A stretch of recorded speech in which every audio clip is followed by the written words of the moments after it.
Bismillahirrahmanirrahim. Assalamualaikum warahmatullahi wabarakatuh. Ya, terima kasih. Pertama, saya ingin mengucapkan makasih ini koordinator diskusi kita, Kang Jana yang luar biasa, yang bisa menghimpun 500 peserta ini. Belum lagi yang streamlining ya, yang YouTube mungkin.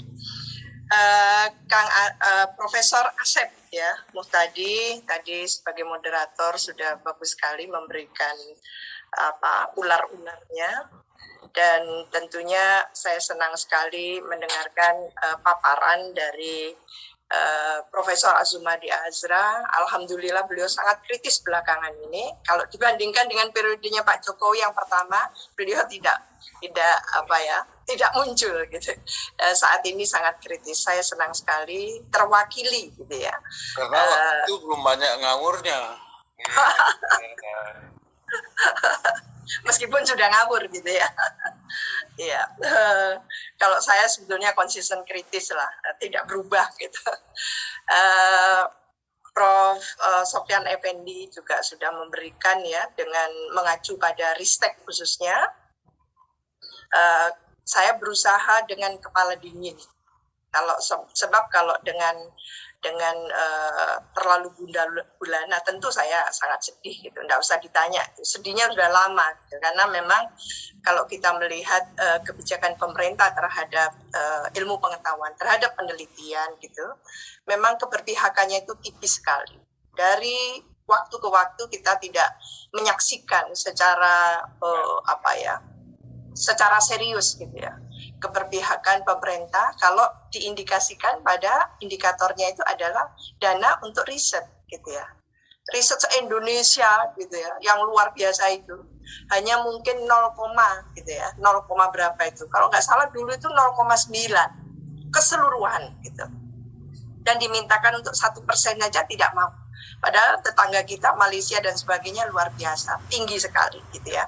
Termasuk Singapura, Malaysia itu di atas 2 gitu kan. 2% dari APBN-nya gitu. Nah, kita kecil. Jadi ini menunjukkan memang dinamika kebijakan-kebijakan yang kalau kita simpulkan tidak terlalu berpihak pada ilmu pengetahuan. Jadi harapan from knowledge to policy tadi itu ya memang akhirnya sulit untuk diwujudkan gitu. Saya mencoba membuat beberapa catatan ya, Bapak Ibu yang saya hormati. Ini tentu saya senang sekali ya, para gubes kita, guru besar alumni HMI dan para doktor, para intelektual alumni yang bergabung pagi ini. Topik ini memang menurut saya memang sangat relevan ya, aktual dan signifikan untuk kita bahas ya. Minggu-minggu seperti ini ya, kita membahas topik yang sangat berat sebetulnya. Kita berusaha tidak dengan emosi untuk membahas ini, tapi tentu kita pendekatannya adalah akademis. Catatan saya tidak presentasikan slide-nya sedikit saja, nanti dicoret-coret lagi slide-nya. Ini ada budaya baru ini di alumni ini, pakai ada coret-coret itu. Sebagusnya janganlah, meskipun kita tidak setuju, nggak usah dicoret-coret gitu.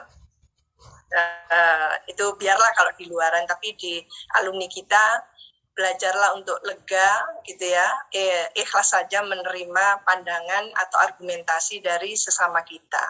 Jadi jangan langsung dicoret-coret seperti itu. Ini sekaligus saya juga pernah mengalami Prof. Sofyan Effendi waktu ada acara rakor gitu ya, rakor NAS MN Kahmi gitu. Bingung saya, kenapa papernya ada coretan-coretan gitu. Terus saya bukan marah, tapi saya ingatkan, mulai kapan kita punya budaya coret-coret seperti ini? Ini humukin loh, saya bilang gitu. Pertama kali saya ini. Bagaimana? Baru pertama kali itu ada yang nyoret-nyoret. Iya. Ini nuansanya kan humukin kita ini, alumni, semuanya itu pastilah berpihak pada NKRI gitu ya. Kita tidak mengkritisi membabi buta, tidak gitu. Tidak, kita memang intelektual itu punya tanggung jawab moral. Jadi itu yang harus diketahui oleh kita.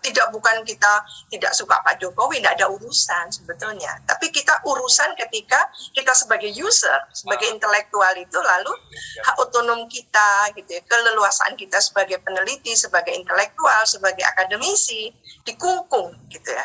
Katanya kan kita sudah bersepakat tahun 98 itu terus terang aja LIPI 19 penelitinya itu ini Prof.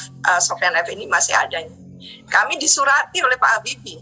Karena apa? Meminta pergantian kepemimpinan nasional. Dan saya ada di situ, 19 nama itu. Saya ada di sana juga waktu itu. Iya. Tinggi marah-marah. Kami dapat surat, dan surat itu saya masih simpan itu. Surat peringatan keras terhadap peneliti LIPI. Dan akan diberhentikan kami ini. Jadi sudah menjadi tradisi kami, gitu. Tradisi kami ya, bukan kami sebagai intelektual untuk melakukan itu, gitu.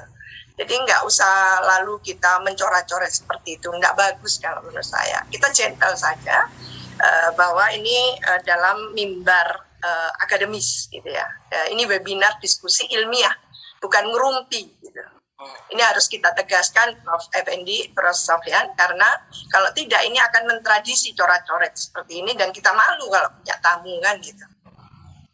Jadi pertama saya mencatat ini BRIN ya akan dibawa kemana riset Indonesia. Saya mencoba mencatat beberapa hal di sini. Pertama adalah tadi sudah dijelaskan oleh Prof. Azumadi Azra tentang Undang-Undang 11 tahun 2019 ya, tentang Sisnas Iptek gitu. Yang lalu menurunkan Perpres 33 2021 ya, tentang Badan Riset dan Inovasi Nasional BRIN gitu. Pertanyaannya adalah mengapa ketika Perpres ini diberlakukan dan kepala BRIN sudah dilantik, muncul tanggapan dan bahkan kritisisi terhadap prospek dan nasib riset ini. Apa yang salah dengan peraturan tersebut dan mengapa sorotan publik akademis sekarang diarahkan ke BRIN? Ini pertanyaan kita semua. Saya mencatat juga memang ada tantangan di dunia riset kita ini. Tantangan dunia riset kita pertama saya bagi sebelum ada BRIN dan setelah ada BRIN. Gitu ya, setelah BRIN disahkan maksud saya, tapi belum berjalan. Sebelum ada BRIN, apa tantangan dunia riset? Secara institusi memang berdiri sendiri, gitu ya. Peneliti melakukan penelitian sesuai dengan bidangnya dan sesuai dengan renstra istilahnya. Jadi 5 tahun selalu kita bikin. Hasil penelitian diseminarkan, dibukukan, dipublikasikan. Hasil penelitian juga ternyata juga belum tentu dijadikan kebijakan. Ini sudah menjadi pengetahuan umum menurut saya. Hasil-hasil penelitian itu hanya masuk HIRA gitu. Dana penelitian itu kecil sampai ukuran sedang, tidak pernah besar, selalu kecil, ada 100 juta, 150 juta gitu. 200 itu sudah mewah banget itu, 200-an juta itu mewah banget. Sesudah ada BRIN, lalu kita menyaksikan ada 4 LPNK akan dilebur dalam BRIN. Dan BRIN menjadi badan otonom dalam quote-unquote ya. Tidak nyantol ke Kemendikbudristek, tapi ke BPIP. Ketua Dewan Pengarah BPIP menjadi Ketua Dewan Pengarah BRIN. Dan 7 anggota Dewan Pengarah menjadi anggota Dewan Pengarah BRIN. Ini. Jadi kita harus menghayati betul gitu ya. Berdirinya BRIN ini gitu, metamorfosis dari apa BRIN ini, bagaimana prosesnya dan sebagainya supaya kita tidak gagal paham gitu dan memiliki satu asa yang terlalu berlebihan dan sebagainya. Jadi kita memang harus memahami betul gitu bagaimana BRIN ini muncul, diberlakukan, ditetapkan gitu ya sampai ketuanya sudah dilantik. Bentuknya seperti apa belum jelas. Ekosistem riset sedang dirumuskan, kan gitu ya. Lalu ada istilah litbang jirap. Nah, penelitian, pengembangan, pengkajian dan penerapan gitu. Tadi kan juga sudah disebutkan, disampaikan oleh Prof. Azumadi Azra bahwa sebetulnya beberapa saat sebelum BRIN ini ditetapkan gitu, kita memang diundang. Saya termasuk yang diundang bersama dengan Prof. Azra waktu itu. Dan karena memang ini tidak bisa dipungkiri gitu ya, ada kaitannya dengan politik gitu ya, dengan politik itu adalah kepentingan sebetulnya. Politik itu adalah kepentingan dan kekuasaan. Jadi kaitannya dengan itu. Jadi bukan berarti tidak ada kaitannya dengan politik, ada banget kan gitu ya.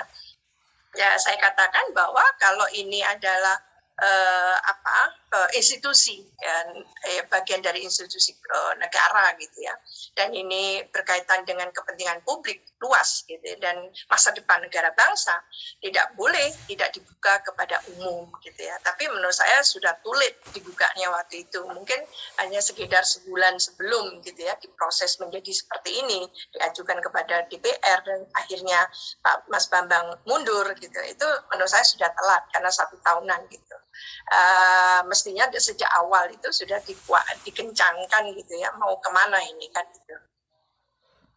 Tentunya ini menimbulkan kebingungan publik ya, publik akademis dan peneliti gitu. Saya sebagai usernya tentulah lebih dari apa yang dirasakan oleh Prof. Azra gitu. Kami peneliti dan sekolah di LIPI ini sudah lama gitu, 30-an tahun gitu. Sejak tahun 86 sampai saat ini, tentu sangat lama.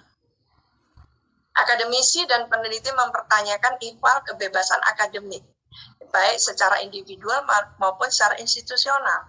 Bahwa Perpres Perpres nomor 33 ya tahun 2021 yang kemarin disahkan itu dinilai mengancam otonomi institusi akademik dan penelitian.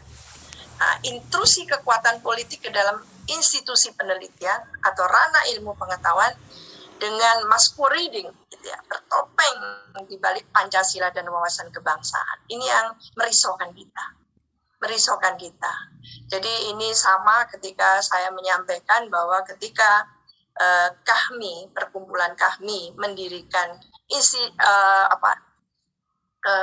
UICI ya, Universitas Insan Cita Indonesia, disingkat dengan UICI gitu. Saya sebagai salah satu peneliti yang ikut gitu ya dalam proses munculnya UICI itu, saya sudah menegaskan bahwa tolong UICI jangan ditarik-tarik ke politik, jangan ditarik-tarik ke kepentingan individual karena akan kacau nanti. Biarlah ini ranah atau institusi akademis gitu ya, yang dibiarkan dengan otonomnya tadi itu untuk betul-betul menumbuh kembangkan 5 insan cita kita gitu ya, ke tentu prinsip insan cita tadi itu dan tentu dengan keislaman dan keindonesiaan. Nah itu yang makronya seperti itu.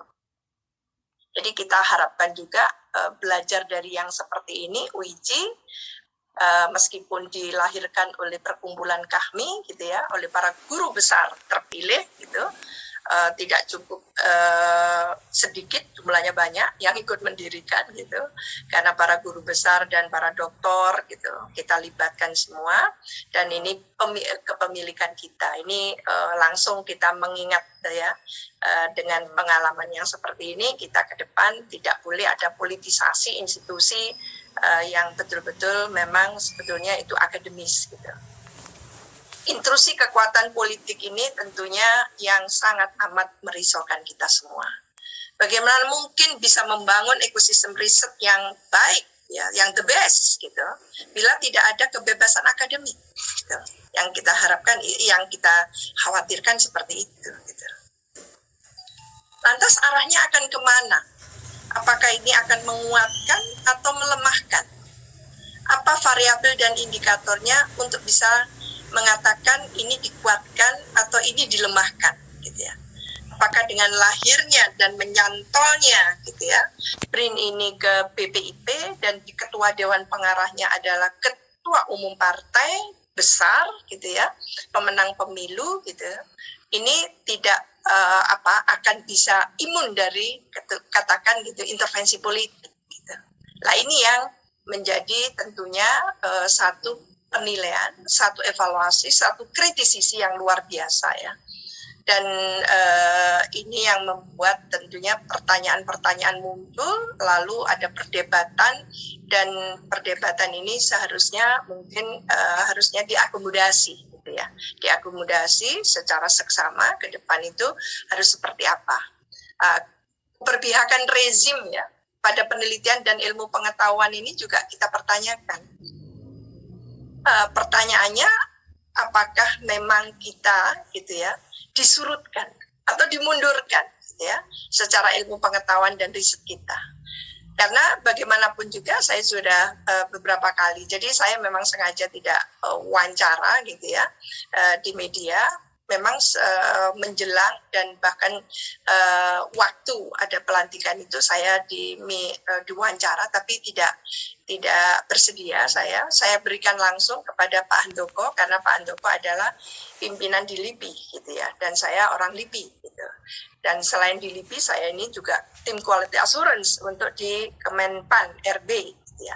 Tentu saya punya tanggung jawab moral secara birokratis, apakah etis gitu. Tapi saya berusaha ini sangat berhati ya tentunya. Saya berusaha gentle gitu. Segera setelah Pak Handoko dilantik, saya menghadap. Saya menemui beliau dan alhamdulillah diterima. Itu hari Jumat. Kamis dilantik, Jumat saya berbicara dengan beliau, ya, menanyakan BRIN mau dibawa kemana, khususnya LIPI. Saya tanya LIPI dulu. LIPI ini kan historically sangat punya semacam sejarahnya gitu ya, sejarah pendirian LIPI, dari MIPI ke LIPI gitu kan, ada dinamikanya, dan tentu ini adalah legacy dari Indonesia kan gitu ya, pemerintah di Indonesia tidak bisa diputus begitu saja. Lalu saya bilang saya sangat sedih gitu ya, LIPI bubar. Saya bilang gitu, oh tidak gitu. Iya, lalu bagaimana dengan ilmu-ilmu sosial? Saya mengatasnamakan diri sebagai ilmuwan sosial. Dan ilmu-ilmu sosial ketika saya menjadi anggota Dewan Riset Nasional sebelum dibubarkan Desember yang lalu, itu dibubarkan ya Dewan Riset Nasional. Jadi BRIN belum dibentuk, tapi Dewan Riset Nasional sudah dibubarkan. Saya sebagai Ketua Komtek, Komisi Teknis untuk Soshum gitu ya, di Dewan Riset Nasional itu juga merasakan sebetulnya ilmu sosial ini tidak begitu dikedepankan. Lah, saya berusaha sekuat tenaga untuk menunjukkan bahwa justru ilmu sosial, hasil-hasil kajian dan sebagainya itu sangat responsif terhadap COVID dan sebagainya, dan sangat diperlukan, terkait banget gitu ya, signifikan ketika sumbangsih pemikirannya gitu berupa dari kajian-kajian tadi, penelitian tadi itu dengan dampak-dampak COVID-19. Saya katakan itu. Lalu saya disuruh presentasi di Denpasar waktu itu oleh Dewan Riset Nasional di nomor 1 gitu. Padahal ada sekitar berapa ya, 11 mungkin Komtek gitu ya. Eksak semuanya selain saya Soshum gitu. Dan saya demonstrasikan betapa ilmu sosial itu sangat relevan, signifikan, dan sangat kontributif gitu ya terhadap negara bangsa, khususnya ketika mewujudkan satu kreativitas untuk melakukan terobosan-terobosan. Waktu itu saya sampaikan bagaimana membangun smart economy dan smart people gitu. Hanya 2, tidak pakai smart yang lain. Itu sebenarnya program saya terinspirasi dari program yang kami bangun sejak 2016 yang berjudul Desa Cerdas itu, Smart Village itu. Jadi di situ itu kalau ilmuwan sosial itu berargumentasinya sebetulnya ilmuwan eksak ya, maksud saya ilmu eksak itu selalu mengkaitkan antara riset, inovasi, dan komersialisasi. Jadi di situ di Dewan Riset itu dibahas gitu. Dan ini masih dibawa oleh BRIN sebetulnya, komersialisasi. Jadi melalui nanti dampak-dampak dari hasil inovasi yang dilakukan itu terhadap nanti peningkatan GDP gitu ya. Jadi selalu dikaitkan dengan itu. Nah, tentu ilmuwan sosial tidak bisa terukur konkret seperti itu, saya katakan gitu. Nah, ini yang membuat kita seolah-olah tidak terukur gitu ya. Tidak langsung penelitian invensi dan inovasi tadi itu bisa meningkatkan GDP tadi itu, karena endingnya adalah komersialisasi gitu, dengan perusahaan dan sebagainya. Nah, sementara kita tidak selalunya seperti itu gitu. Jadi ini mungkin yang hadir dari 500 yang hadir itu ilmuwan sosial banyak ya yang hadir. Di situ saya berargumentasi yang luar biasa, lalu saya memberikan satu ilustrasi konkret. Jadi ilmuwan eksak tadi itu maunya yang konkret. Saya berikan contoh bagaimana desa miliarder, itu satu contoh. Desa miliarder. Lalu di Jogja itu juga saya ambil lupa saya inovasi yang dilakukan di daerah Jogja itu namanya mungkin terobosannya lupa ya, bahasanya Jawa banget, Klanggeran gitu ya kalau tidak salah. Tapi desa miliarder itu satu contoh konkret saya katakan bagaimana inovasi dilakukan di level paling bawah gitu ya oleh peran dari leadership ya seorang kepala desa. Itu satu contoh saya bilang gitu. Dia membangun smart ekonominya, membangun smart people-nya, lalu dengan mengandalkan atau mempromosikan smart heritage dan environment-nya gitu kan. Nah, kalau desanya sudah jelas smart governance kan. Nah, itu menarik sekali. Saya sampaikan hanya ngambil satu contoh, tidak banyak contoh. Baru make sense buat mereka. Lalu kami keluar dengan buku inovasi tadi itu dengan menulis sekitar berapa halaman, 11-12 halaman. Sebelum dibubarkan itu ada gitu ya, DRN. Itu satu contoh.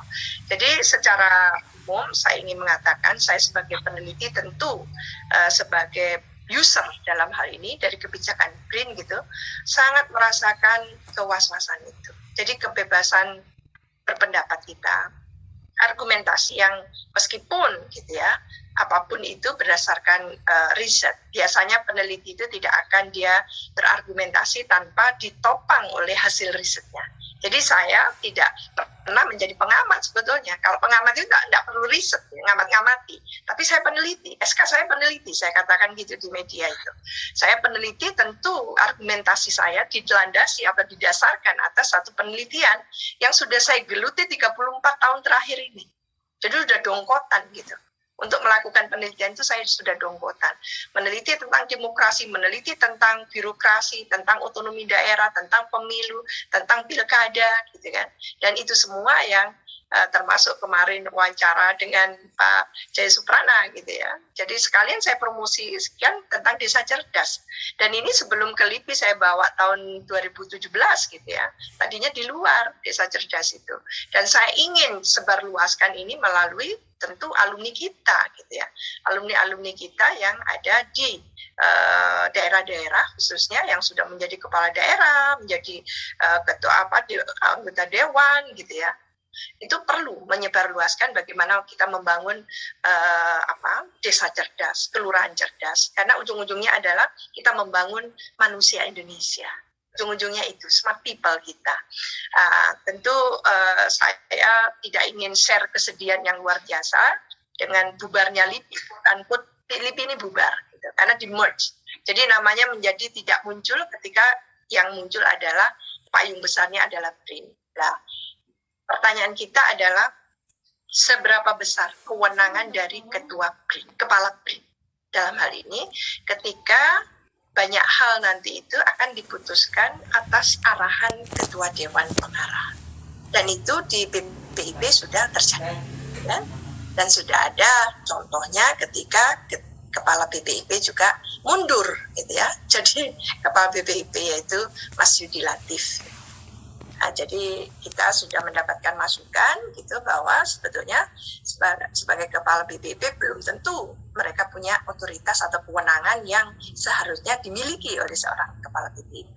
Nah, demikian juga pertanyaan yang sama kepada kepala BRIN gitu ya. Sejauh mana kewenangan yang dimiliki untuk mengelola gitu ya, riset dan inovasi yang akhirnya nanti ujung-ujungnya untuk negara kita.